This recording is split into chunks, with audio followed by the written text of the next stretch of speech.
Police ঠিক করবে নাকি কোথায় কে যাবে কোথায় কে যাবে না? যে পুলিশ রাতের অন্ধকারে অরবিন্দ ভবনে আগুন লাগিয়ে দিচ্ছিল তাদেরকে ধরতে পারেনি, তখন নাক ডেকে নাকে তেল দিয়ে ঘুমোচ্ছিল, সেই পুলিশ ঠিক করবে নাকি বাংলার মানুষ তারা কোথায় যাবে কোথায় যাবে না, কোথায় মিছিল করবে কোথায় অবস্থান করবে? বিজেপি তো এটা বারবার চেষ্টা করছে, এবং শুধু তাই নয়, লেনিন মূর্তি, নেতাজির মূর্তি তো ভেঙে দিল, নিউ আলিপুরে তো নেতাজির মূর্তিটা ভেঙে দিল। এবং বিজেপি আসলে বাংলার স্বাধীনতার আন্দোলনের যে স্পিরিট, বাংলার সমাজ সংস্কার আন্দোলনের যে স্পিরিট, সেই স্পিরিটকে ভয় পায়।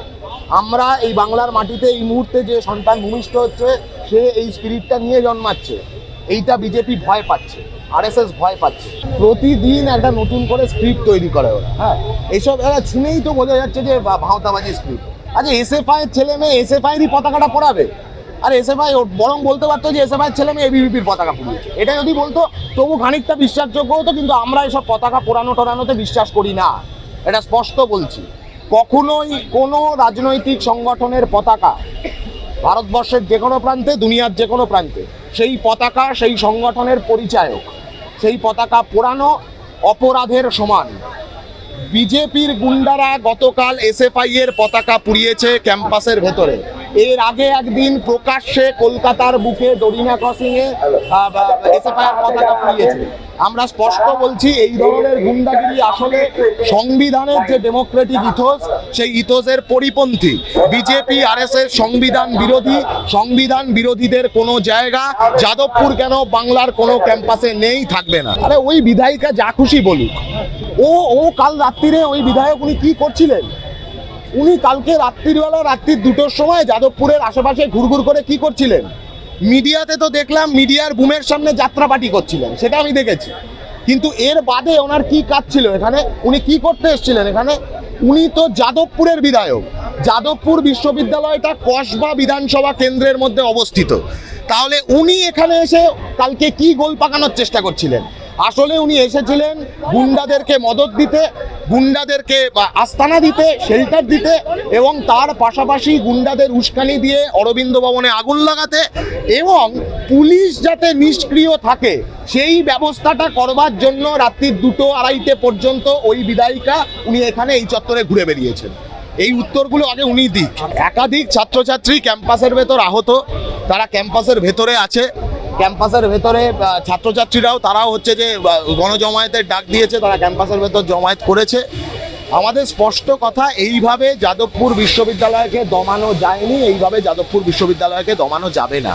বিজেপি থেকে বলা হচ্ছে যে এখানে ছাত্র সংসদ নির্বাচন হয়নি, সেখানে কি করে একটা জেনারেল বডি মিটিং হচ্ছে? ছাত্র সংসদ নির্বাচনটা হয়নি, এটা বিজেপির দায়, সরকারের দায়।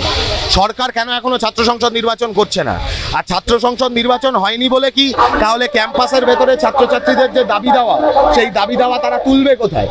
যাদবপুর বিশ্ববিদ্যালয়তে চিরকালই এই গণতান্ত্রিক ইথোসটা আছে, ডেমোক্রেটিক ইথোসটা আছে, যে সব ছেলেমেয়েরা, সব ছাত্রছাত্রীরা এক একটি ফ্যাকাল্টির তারা এক জায়গায় একজোট হয়, নিজেদের মধ্যে আলাপ আলোচনা করে তাদের দাবি দেওয়া নিয়ে, এবং পরবর্তীতে সেই দাবি দেওয়া তারা উত্থাপন করে।